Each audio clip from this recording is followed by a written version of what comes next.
মিঠিজোড়াতে দেখুন রাই অনির্বাণের মহাবিবাহ।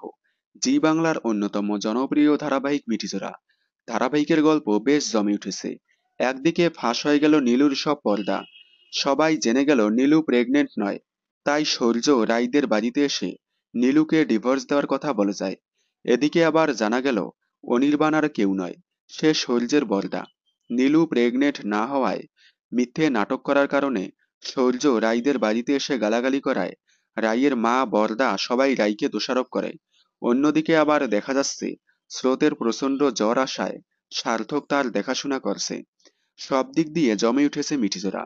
এবার হয়তো মিঠিজোড়াতে রাই অনির্বাণের বিয়ে ট্রাক আসতে চলেছে। অনির্বাণ আস্তে আস্তে রাইকে ভালোবেসে ফেলেছে।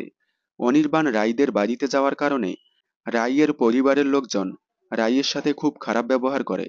তাই এবার হয়তো সব অপমান লাঞ্ছনা থেকে বাঁচাতে অনির্বাণ রাইকে বিয়ে করবে। রাই অনির্বাণের বিয়ের পর গল্প আরো জমে উঠবে, কারণ এক বাড়িতে থাকবে রাই, নীলু এবং শৈলজ। তারপর কোন দিকে মোড় নিবে মিঠিজোড়ার গল্প।